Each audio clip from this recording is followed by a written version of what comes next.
You didn't wax these up enough. Yeah, well, they're sticking together. That's good.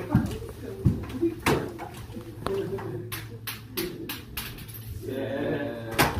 Send it, bro. That's the sign of sending it, man. You can't just pop and fall. Not send it.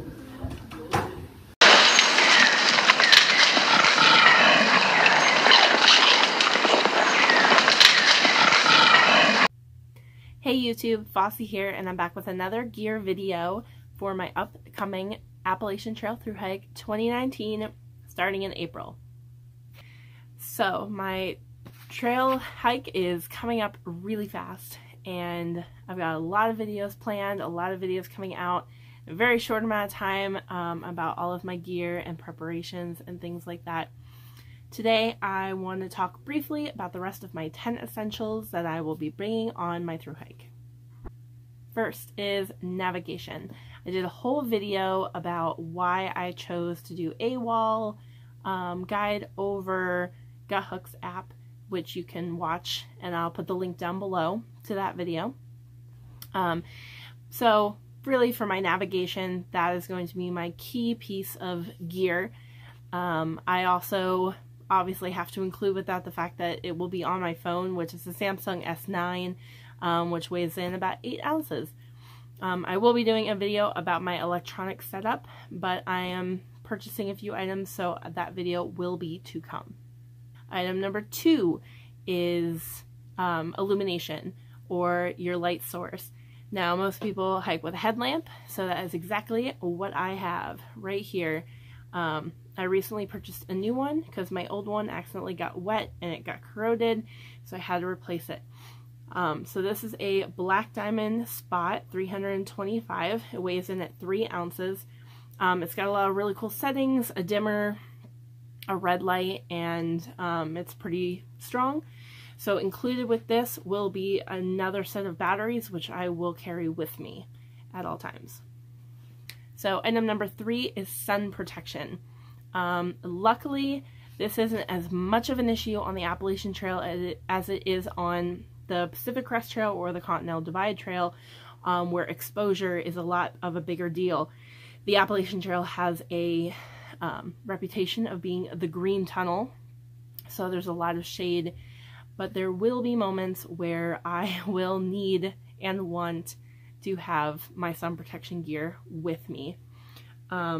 So I always carry a buff with me, and this is primarily just to use as a hat or something to protect the top of my head. These surprisingly can be turned into beanies really easily, plus they wick a lot and they're very breathable. So I carry that with me, 1 ounce.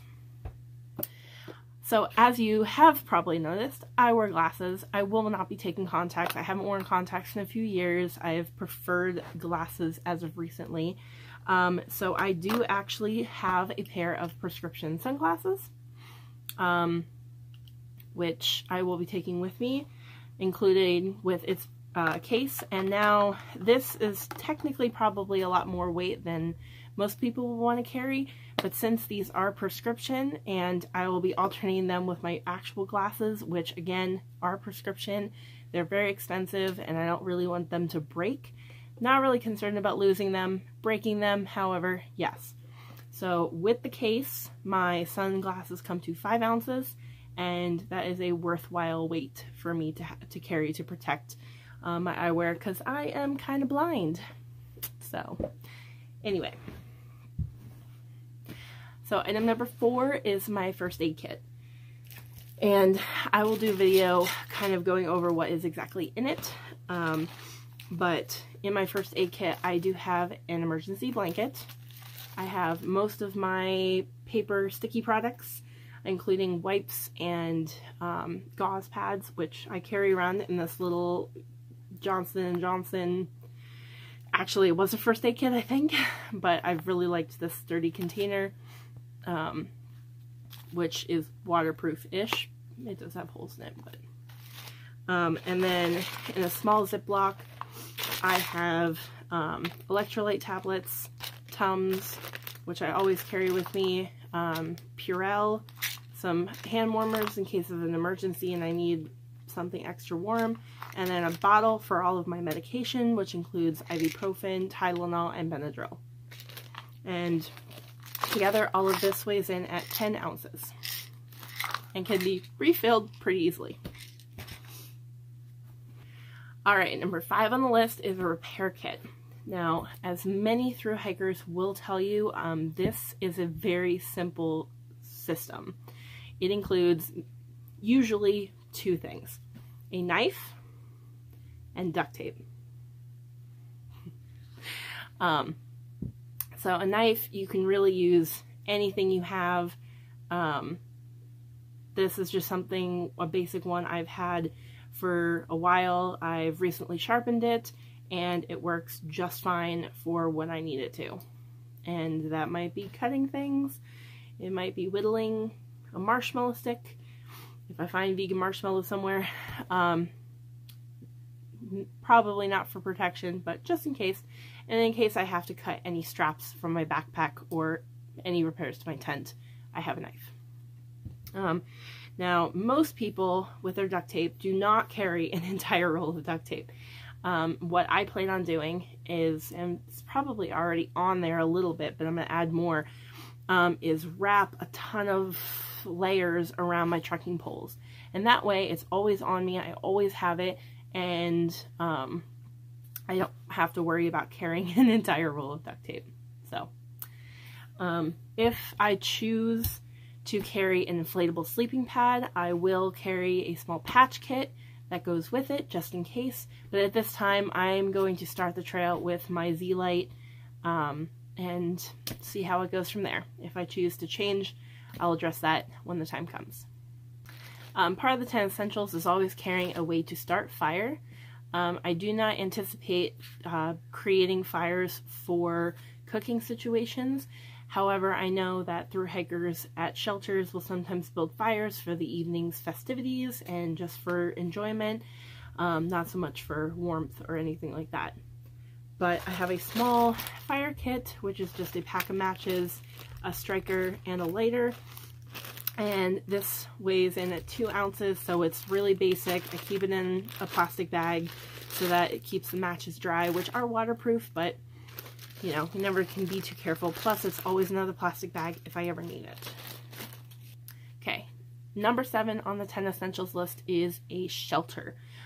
So pretty much when you look at 10 essentials list, they talk about a shelter as being an emergency bivy sack, just in case something happens and you lose your tent or whatnot. I'm not going to be carrying an emergency shelter with me. I don't really want the added weight. And on the PCT, or in the, sorry, on the Appalachian Trail, you really don't have to worry about being very far from anything. There are shelters and lean-tos and sometimes cabins very close by. So it's never really much of a concern. So I will be carrying my big Agnes Fly Creek 1, which weighs in at 2 pounds 1 ounce, and that will be my shelter for my trip for as long as I wish it to be. Number 8 on the 10 essentials list is extra food. Now, any good hiker or backpacker knows, or adventurer in general knows, that it is always important to carry at least 1 extra day's worth of food with you when you go out and adventuring, because you never know what's going to happen. And if you get lost, you need to make sure you have extra food to get you through whatever.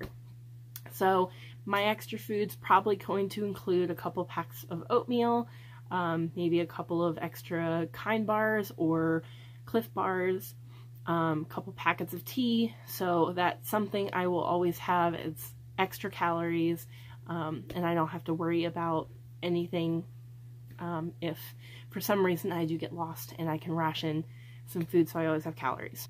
Number 9 on the 10 essentials list is extra clothing, and that it really just means warm clothing, clothing for wet weather, clothing for not perfect day hiking.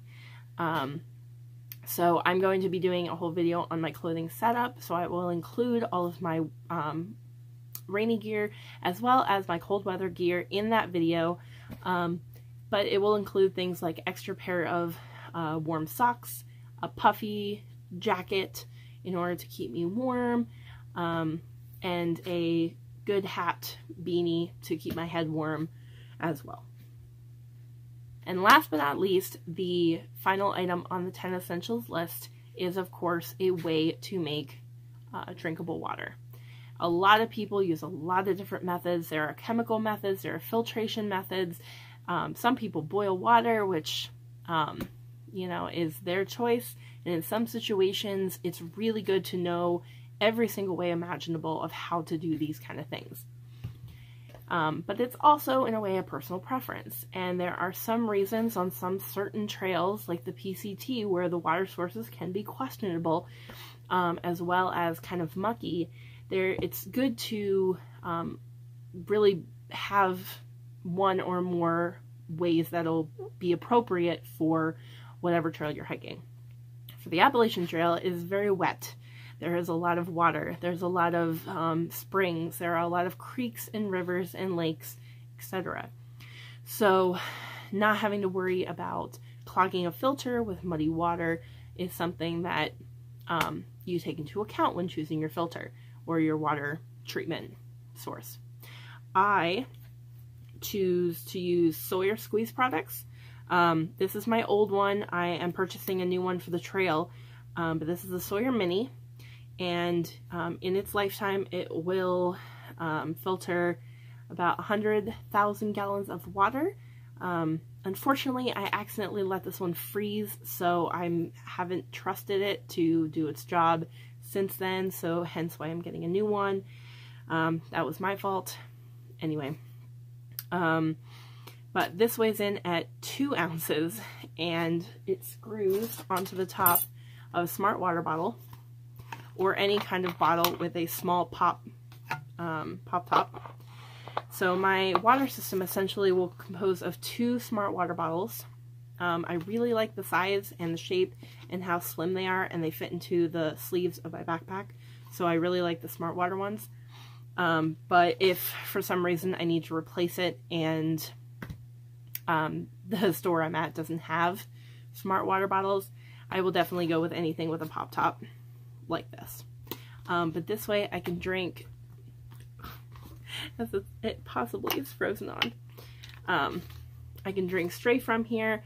And the reason I'm carrying 2 is I will have one for dirty water, and then I will be able to, on drier stretches, have the other one where I can squeeze that one completely full and then carry this one.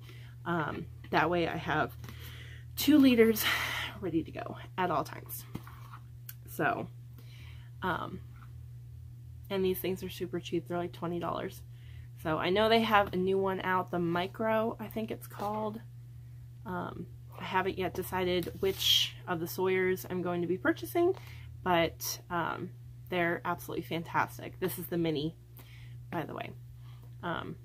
And I've actually had this one for about 5 years, so it's done me very, very well.